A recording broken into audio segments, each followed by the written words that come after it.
Hello and welcome to California Gun Law. I'm your host, Don Hammond. Today, let's take a dive into the complicated status of magazine restrictions in California. An en banc panel of the Ninth Circuit released its final decision in Duncan v. Bonta on March 20th, 2025, just a few days ago. So what's the status now? Can we still use standard capacity magazines that we owned before? Can we buy magazines out of state and bring them into California? We'll answer these questions and discuss the practical implications that no one else seems to be talking about.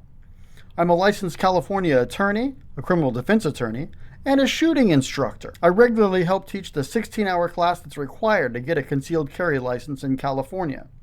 On this program, we provide education on California's complicated web of gun laws so the responsible gun owners can better understand how to lawfully exercise their rights. California has a complicated web of firearm laws and regulations, and there are lots of traps for the unwary. We want to help you do it right so you won't need our criminal defense legal services. Today, we're going to dive into the current status of California's magazine laws. Back in 2016, it's a long time ago, California voters approved Proposition 63, which implemented Penal Code Section 32310. That section prohibits the manufacture, importation, sale, giving, lending, buying, and receiving of magazines that hold more than 10 rounds. It also prohibited possession of such magazines after July 1st, 2017, regardless of when you acquired them. And it mandated that anyone who possessed such magazines as of July 1st, 2017, was required to remove them from the state, sell them to a licensed firearms dealer, or surrender them to a law enforcement agency for destruction. That new law was immediately challenged, and much of it was put on hold while the Duncan versus Bonta case made its way through the courts. Until now, there's been an injunction prohibiting enforcement of the statute's mandate to get rid of magazines that you already possessed. The case went up and down from the district court to the Ninth Circuit to an en banc panel, up to the Supreme Court of the United States, back down to the en banc panel, back down to the district court, back up to the en banc panel of the Ninth Circuit.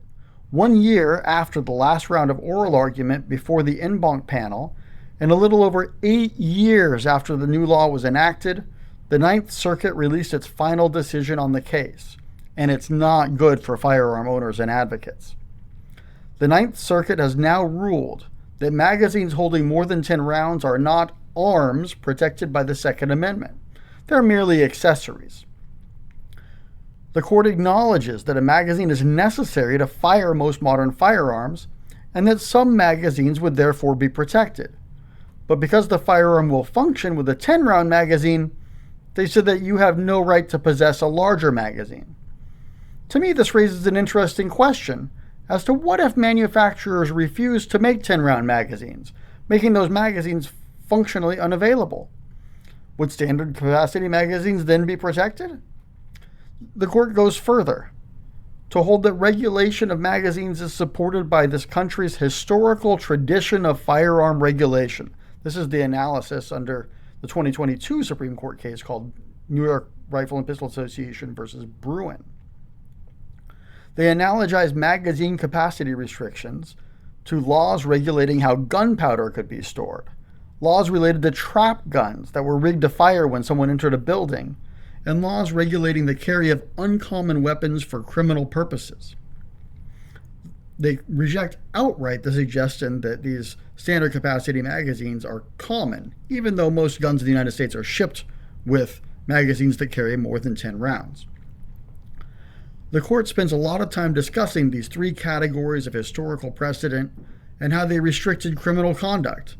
And the court draws a line between criminal uses and legal uses of firearms. They say that standard capacity magazines are of little use in self-defense scenarios. Of course, police officers and retired police officers are exempt from California's law banning standard capacity magazines. What are they using firearms for if not for self-defense? Is a retired police officer's need for self-defense somehow greater than yours or mine? I think this may give rise to an equal protection challenge in future litigation, but that issue wasn't raised here. The court also ruled that the law's requirement to get rid of previously owned magazines is not a taking under the Fifth Amendment to the Constitution. The court says you can still own them, just not in California. Or you can sell them, so you're not being deprived of all beneficial use of the magazines that you owned prior to the ban. Therefore, it's not a taking. So the court upheld California's ban on magazines that hold more than 10 rounds. What does this mean for gun owners? What's the practical boots on the ground impact? It means that if you have a magazine that holds more than 10 rounds, you are now a criminal. There is no grace period.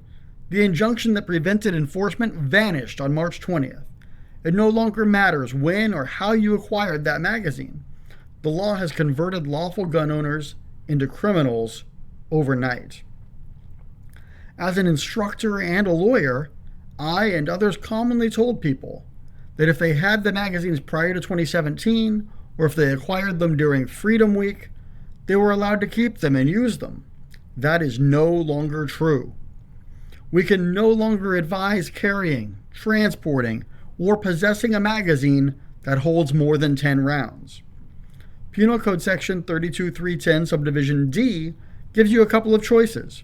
Remove the magazine from the state, sell the magazine to a licensed firearms dealer, because they may resell it to a police officer or send it out of state, or surrender the magazine to a law enforcement agency for destruction. Of course, you were required to do this prior to July 1st, 2017.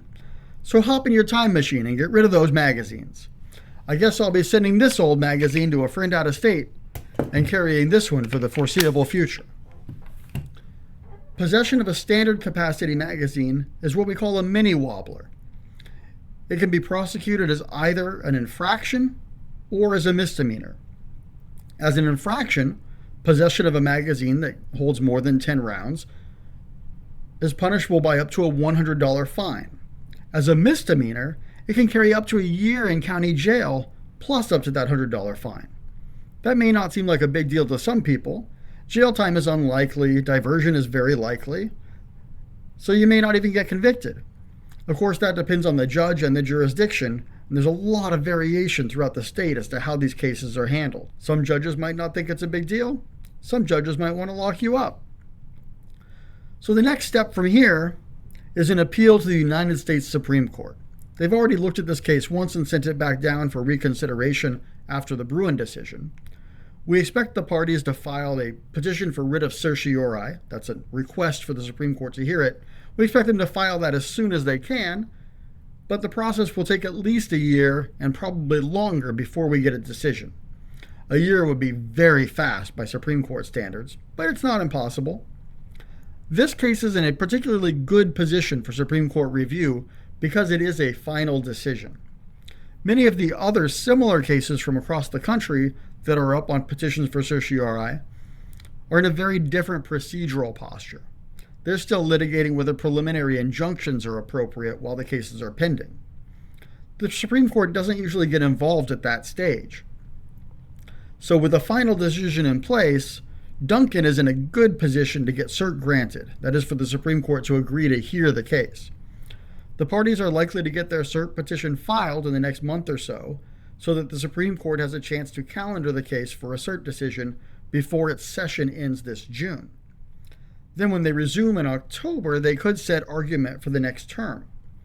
My prediction is that we're stuck with this ban for at least 2 years, and we'll probably get a favorable decision from the Supreme Court in June of 2027. I would expect the Supreme Court to overturn this decision. I think it's wrongly decided, I think it's wrongly reasoned, and I think it's unconstitutional under the Second Amendment. The Ninth Circuit is the most overturned court of appeal in the country, and I expect this conservative Supreme Court to have little trouble telling them that they got this one wrong. It would be great to have more Supreme Court authority clarifying the issues in Bruin and Rahimi for all of our lower court gun cases that we're working on.